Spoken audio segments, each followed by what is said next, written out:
やますますに栄えしめたまえて命長くみ祭り麗しく仕え祭らしめたまえとかしこみかしこみもがみ立てまするかんながらみたまさきはいませかんながらみたまさきはいませ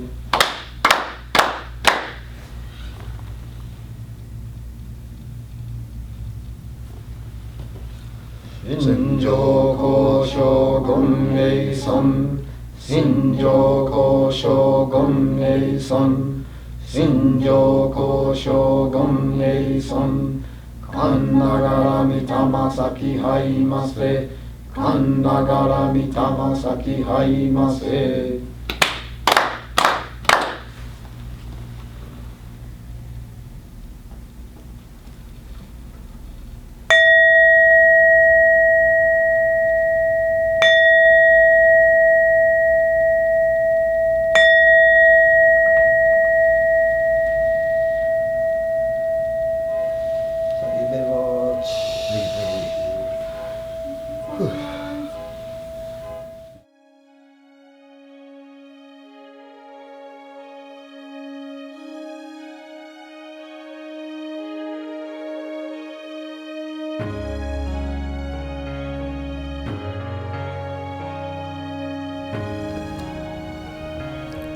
Konnichiwa.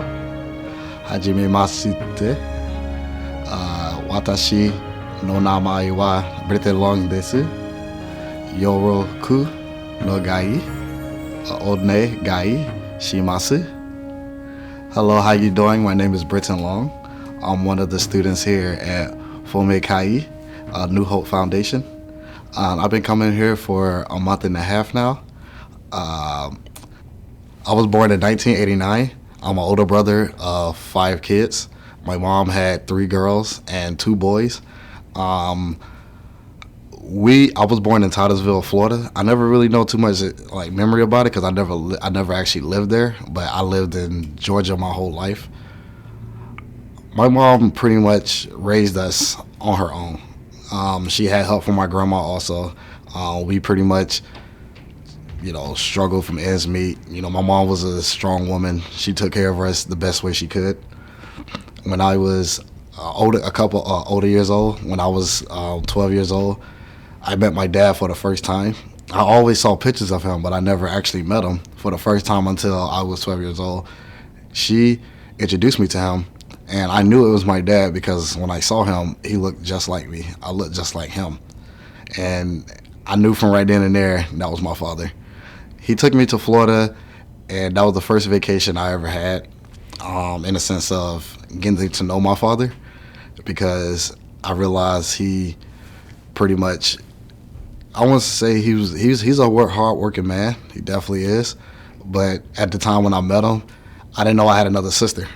And my dad introduced me to my sister on my dad's side of the family. And I got to know my sister a lot more. I realized my sister was really smart. She was really smarter than me, and she really had an education. She was a cheerleader.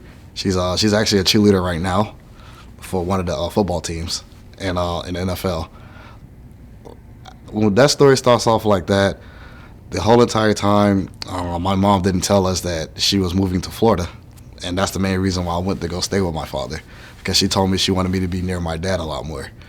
But when we lived in Florida for 4 years, it was really hard for her to maintain living there because the expenses and the cost of living and work out there was really hard for her.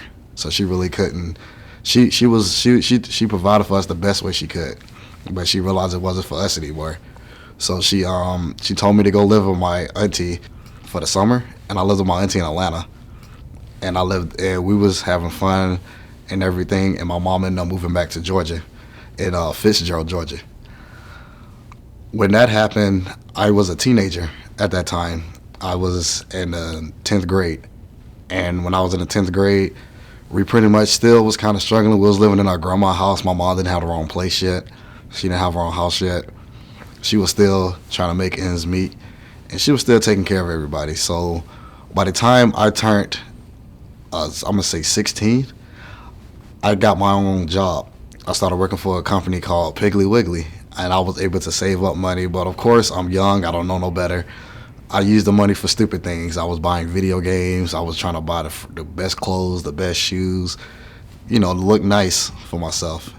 And if I'd have known how to save money the right way back then, I probably wouldn't have been as many money problems in the future. But that's another time. After that happened, I graduated high school in 2007, and I met a girl while I was in high school. Her name was Cindy Griffin. She was a girl I really had a crush on. We got to know each other because we was in classroom one day, and I used to always talk around her, and she used to get mad. We started to arguments, and she'll say, "Oh my God, you're talking too much," and I'll be like, "Well, why are you listening?" She used to get upset about that. And then one day we went to this school in Atlanta, in Georgia, in Fitzgerald, Georgia. It's like a tech college, and it went on like a vacation. It was really cold that day, and I remember it like it was yesterday. She sat up and told me to open my arms, and she placed her head on my chest and told me to keep her warm. And right then and there, I was like, I like this girl. And me and her started being really friends. We started being cool. I got to know her. Come to find out, I found out she was married to she was married at the time. Because in South Georgia, a lot of women marry young. And when they marry young, they tend to marry people who are like illegal immigrants, in the sense of people who cross the border without permission. And so some of them do that to marry people to get their green card so they can stay in the country. She did that for a guy. She ended up having a baby by that guy and everything. But sad thing happened was me and her, one day I heard that she got into an argument with him. And when she got into the argument with him, he ended up slapping her in front of the whole family. And the family found out about it, and they told him that she don't want him with him anymore. So she filed for a divorce. But I think he was in the middle of a process to get his papers, that him getting that divorce probably would have told him to go back to Mexico. So when that happened, me and her kind of grew stronger in a relationship as like a friendship, and I was so happy for her about that. One day we went to this thing called Wild Adventures. Wild Adventures is like a theme park in Georgia. And when we were there, we got to, be friendly with each other a lot more. And it was the best time because she was happy. That's the first time I ever seen her with a smile on her face like that. And I felt like she was relieved. A week later, we were supposed to graduate from high school, but in Georgia, we had this test called the graduation test, and we both failed it by like a couple points. And if you fail that test, you can't graduate. And me and her ended up failing it, so we had to stay in school at the 12th grade. We still in school trying to pass this test so we can graduate. Unfortunately, she never got a chance to stay after 12th grade because of what happened on graduation day. On graduation day, 2 days before graduation, me and her got into like an argument over MySpace. That's how old I am. And we was having an argument, and then like 2 days before that, and I saw her again on graduation. I apologized, so I was like, "Look, I'm sorry about the argument. I didn't mean for that to happen." We hugged each other, and she was like, "It's okay, Brad. Don't worry about it." And I gave her a hug, and that was the last time I saw her, because later that night, her ex-husband shot her.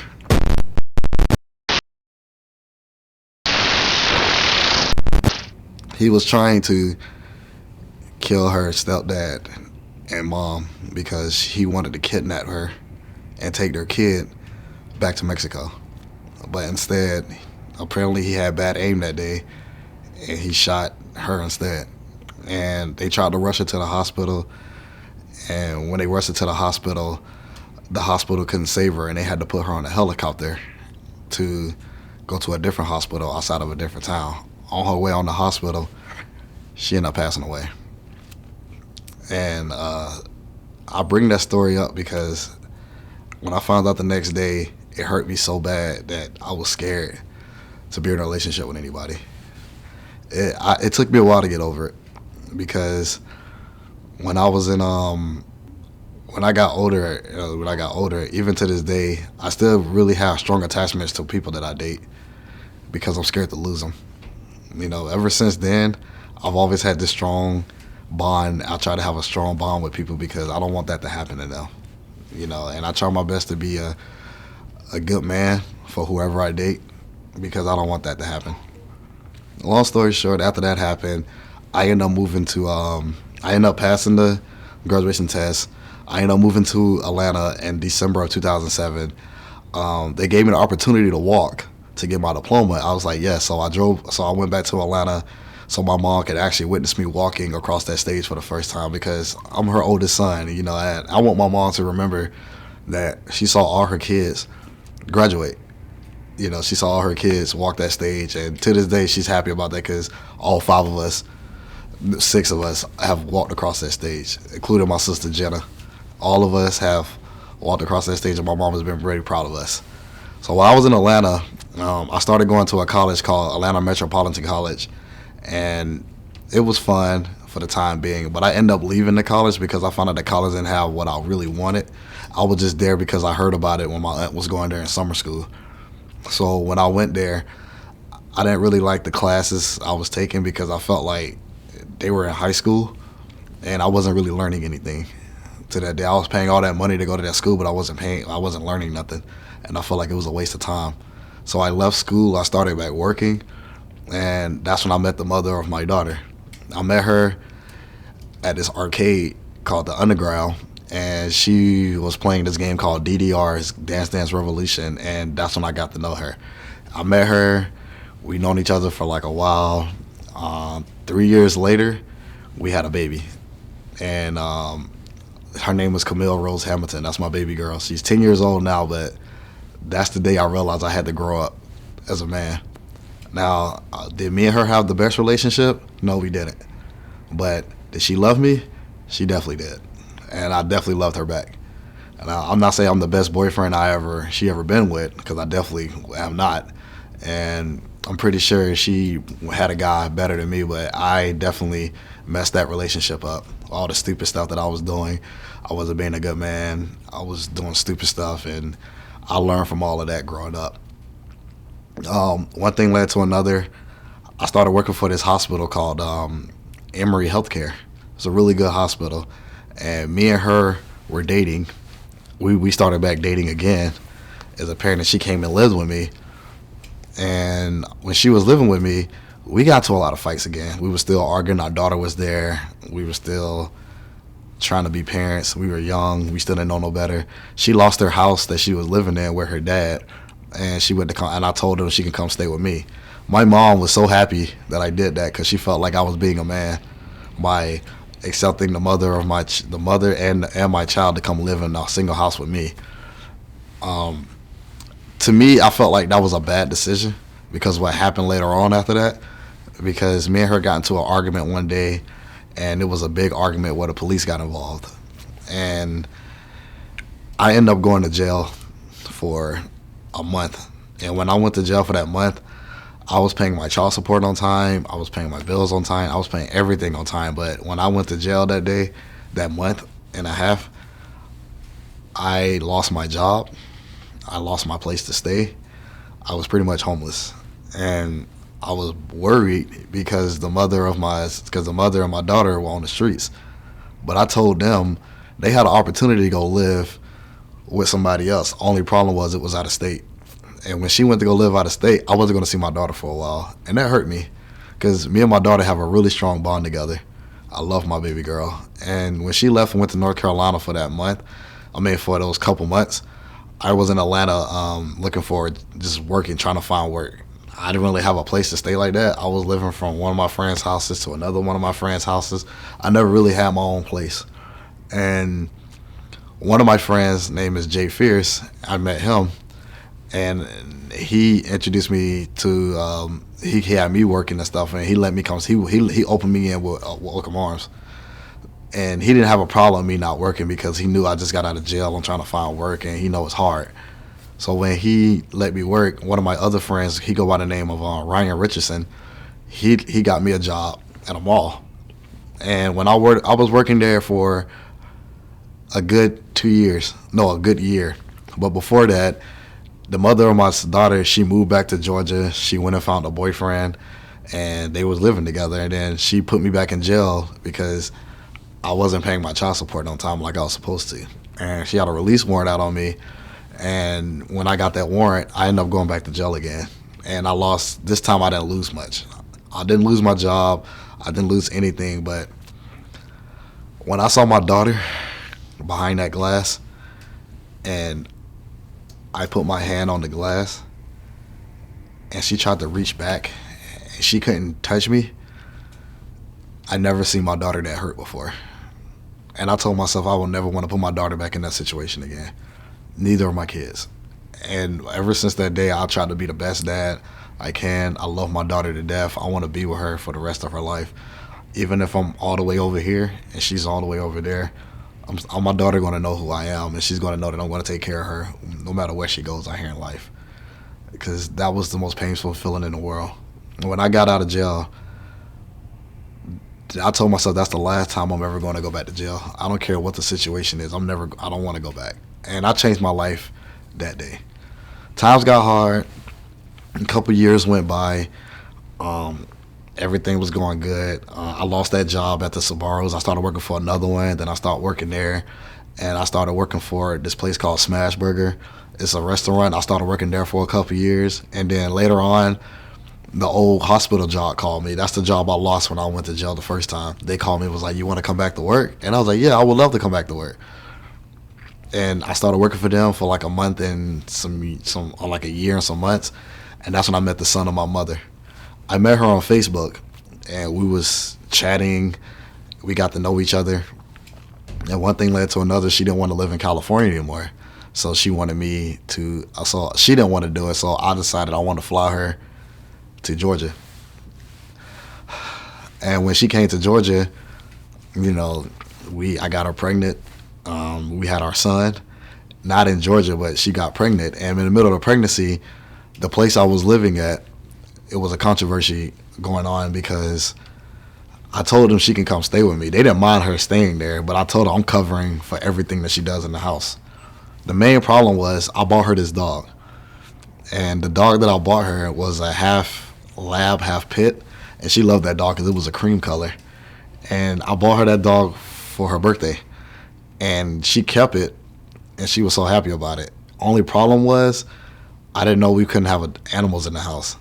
So my friend who I was staying with, his mom runs the apartment, but she doesn't live there. She lives in New York. She came and got mad and started cussing my girlfriend out and this and that. My girlfriend called me crying and this and then she called her parents. Her parents got mad, and then her parents was like, Britton, would you like to move to California?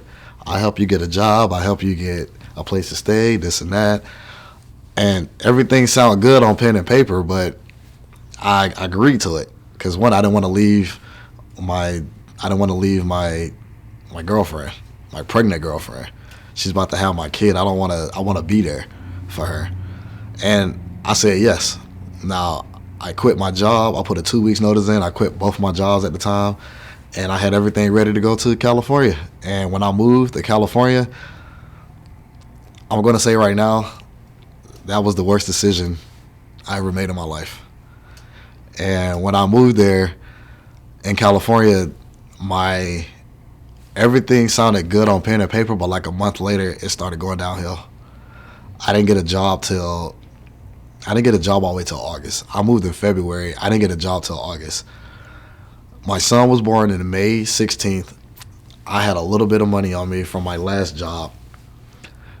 Everything was going fine for like a little bit, and then I found out she wasn't happy. She didn't want to tell me why she was happy. She didn't want to give me an explanation why she was happy. We got into arguments. I mean, what man don't?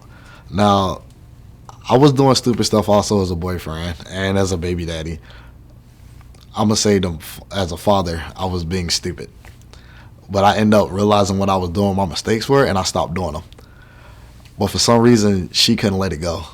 And I found out she was talking to one of her best friends, a.k.a. an ex. And to this day, they still together.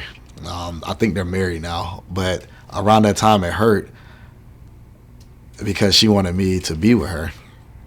and be there for her, and I wasn't being the boyfriend I was supposed to be. It hurt me for a very, very long time. It hurt me so much to the point that I started doing crazy stuff. Like I used to go over her house and like wait outside the house in the car and wait for her to come outside and talk to her and come over there and argue, and it was just crazy, you know. And her mom and dad knew what she was doing, but they didn't say anything to her about it. And it hurt to this day because now I can't even see I can see my son. It just feels weird talking to her.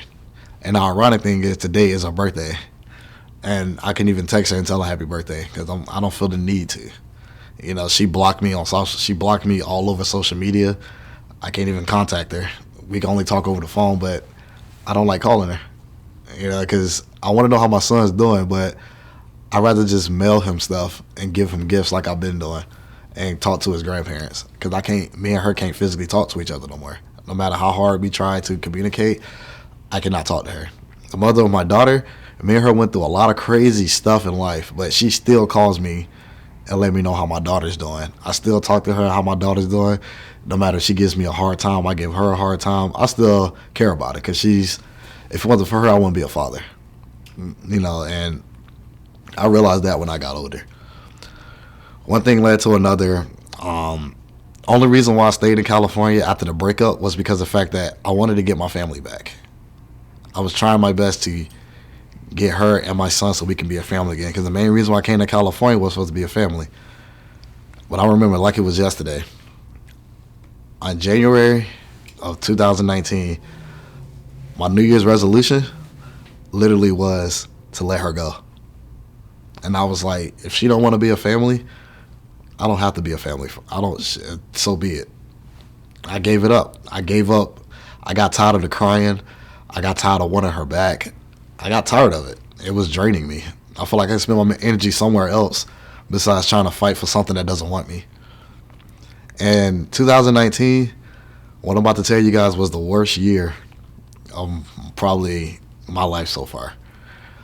In 2019, my roommate I was living with after the breakup, she passed away in her sleep. I came home one day, I went in my room and went to sleep, and I heard her family wake up and yelling at her, trying to wake her up, and they was like, she's not waking up. And come to find out she died 2 hours ago. 2 hours later. And then when that happened, week later, the same week, later on that week, my car ended up getting repoed.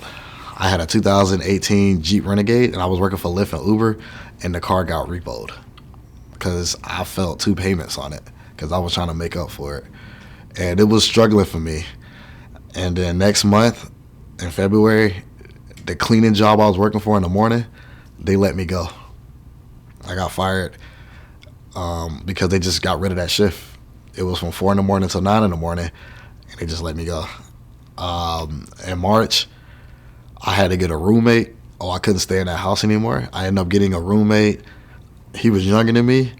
I realized that was a mistake too because he didn't really care. He didn't understand the responsibility of bills, and he didn't want to pay me directly.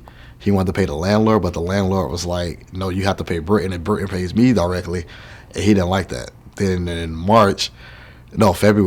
April, we found out that the lights were illegally wired. And what that means is people was rigging the house to get cheap electricity, and they found out they were doing that, and they shut our whole lights off. And I was without lights from April to July, until I moved out. When I moved out, I started living in this hotel, and I was still working for the job, this pizza company. I was working for them for like a year, and I went back to them. And the end of July, we got a call from our owner saying that they're going to shut the place down. They're selling it, and everybody's probably going to get fired. And it hurt me because I was like, I'm already in this situation. I lost my house. I lost my car. I lost all of this, and now this, now my job's gone. And I just took a deep breath and was like, I gotta sell it. And this is one girl, her name is Crystal Harper. I went to go see her, and I told her, I'm just going through a lot right now. I don't know what to do. Like, I said, And she was like, she was like, why don't you just leave and go somewhere? I was like, I'm going to Vegas next week to have fun and chill out, but I got to come back and deal with this. And she was like, what's stopping you from staying out there? I was like, my son. And then she told me, well, I understand, but you got to take care of yourself first. If you don't take care of yourself, how you going to be able to take care of your kids? And I thought about it really long and hard, and I was like, you know what, she's right. I need to leave because I'm not doing nothing out here. Everything has been taken away from me, and I think it's time for me to leave. And I went to go get my last check I remember exactly what day it was. It was Wednesday. I went and got my last check, and my manager at the time, he talked to me. I was like, hey, man, this is my last time you're going to see me. It was nice meeting you, nice working with you. And he was like, okay, cool, thank you. And after that happened, I tried to stick my key in the ignition, and my body mentally shut down on its own. I've never felt that before. And I just started crying. And I just started crying for like 10 minutes because I got tired. You know, like starting over and over and thinking I'm going to be able to progress and not just progressing. You know, and all I want to do is just be a good father to my kids, be a hardworking man, and just raise a family. And every time I got the opportunity to do any of that, I was making stupid decisions. It was costing me all of that. And I just got tired of it. I told myself, when I make this move to Vegas, this is the last time I'm going to have to start over. I closed that chapter in my life, and I said, I'm never going to live like that again. And the moment I closed that book, I got myself together. I wiped the tears off my face, and I cooked the key in the ignition, and I drove straight here. And I went to this tournament called EVO. It's a video game tournament they have out here in Vegas every year. And I went and hung out with my friends. And I'll say one thing. A couple of my friends knew what was going on with me. But I can honestly say they was happy to see me. They saw me smiling. They saw me having fun. I was having fun. I didn't care that I lost the tournament. I didn't care about any of that. I was just caring the fact that I was around people that cared about me. And when I did that, after the tournament was over with, I was like, well, I'm in Vegas now. What am I supposed to do? And the first thing I did was look for a job. I found a job I used to work for, Smashburger. I started working for them, and everything was going good. I was sleeping in my car for a month and a half. And I didn't have no place to stay. I was staying on my friends' them. Their name is Donato and Donata. I was staying with them with another friend of mine's named Rambo and another friend of mine's named Edwin. And they used to let me come over to their house and take a shower and keep my hygiene up, brush my teeth, get ready to go to work. And they let me use their computer to file for applications online and everything. And I was started working and everything. Everything was going good. And everything in Vegas started going good for me. And then a couple months later, I had to get another car.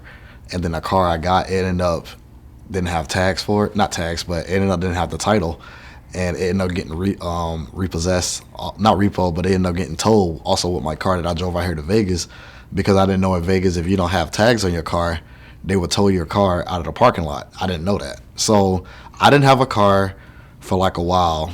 And then the Smashburger job started doing me really dirty, and I didn't want to work there anymore. So my friend Donato, he ended up letting me apply at his job. He worked at the cannery. And all of 2019 to like the beginning of COVID, I was working at the cannery. Everything was going fine. Now when COVID came, my life started getting, I won't say back down to earth. I was just upset because I couldn't work. I was just ready to go back to work. That's all I cared about, was working. I wanted to make sure I had money for my kids, money for me. Unfortunately, I'm thankful that the people I was staying with, they were happy to let me stay there, because I pretty much wasn't a problem living there. Then after that happened, I ended up getting my job back, and they only ended up working there for like a week. And when I worked there for like a week, it was just a week. And then they called me on Saturday and told me Sunday was my last day. And I got stressed out again, because I was like, man, we just started working and now they closing us down again. Like, what's going on? I just really want to work.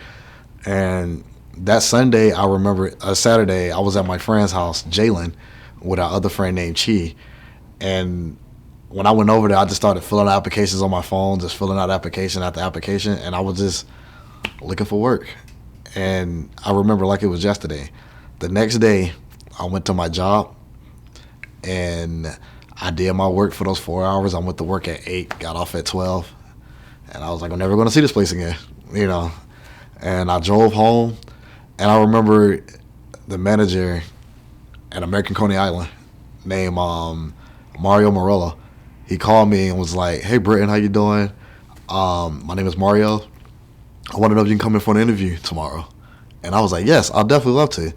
And I went to the interview. I did really good. I've been working for them since June 17th. And I love that company. I love that company to death. And if it wasn't for them, I don't know what I would have been doing during COVID, during the middle of all of this pandemic and everything, because they helped me get a car. They helped me get my own place. They helped everything about me. And I love working there. You know, I love the people there. Sometimes it stresses me out. But I'm going to say one thing. I used to be really upset every day waking up, going to work, because what I had to do there, I had to work with.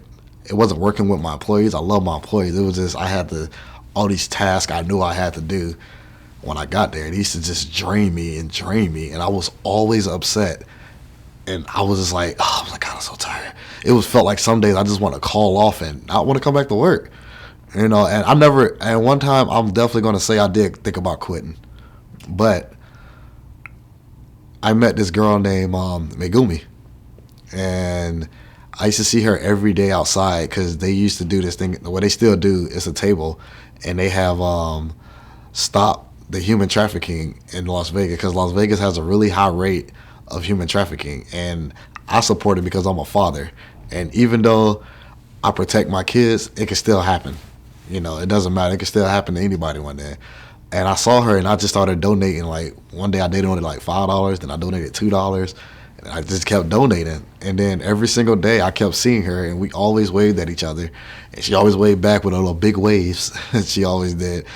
And one day I'm going to say in November, from June to November, we always saw each other in a wave. And when that happened, I finally decided to say something to her. And when I met her, she introduced me to a tea ceremony, and I started coming to the tea ceremony. And that's when I finally discovered Fumio Kai and everything, and everything about it. And I love this place, and they helped me be motivated. Like, before I come to work, I come up here, I chant, I meditate. It has me have a peaceful heart, open, warming, and the environment here is so beautiful. Everybody's welcome to each other. I met a lot of people here. I met the hero. He's the guy he's like the leader of the chanting. I met him. I met a friend Keiko. I met Eriko. I met everybody. And I love people here. And I come here, ever since she brought me up here, I've been coming up here every day, except for Sundays because they're closed. But even if Sunday wasn't closed, I'll still be in here because I just love coming here. And every time I come here before work, I always have a good day. I don't be upset. I don't be that much upset. I don't be complaining. I don't do any of that no more. I just come to work, do my job, make sure everybody's happy. Now, I'm going to say the days I don't come up here and I have to work, I do have a bad day. And I don't like having that. And that's when I have to learn how to do sometimes. When they're not available to be open, I have to learn how to do it. But the people here are so welcoming. And I want people to be more inspired to come here, because everything about this place is just beautiful, you know. And I've been invited to so many things. I've been invited to the Christmas party. It was fantastic. I got to eat certain foods. Hiro laughed at me because of the way I eat my chopsticks. So it was funny. That was funny. I got to meet more people. I got to meet Brianna. I got to meet Noriega. I got to meet Chris. I got to meet Ken, Simon, all of these wonderful people that I've met since I've been here. And we're all just like a family. You know, we all talk to each other. We're not shy around each other. We get to motivate each other. And I just love it here. You know, it's like a family here, and I love that. And I told my story because I want people to come here, and I don't want you to feel sorry for me. I want you to say that he been through a lot. And if he can do it and overcome all of that stuff and be where he at to this day, I can do it also.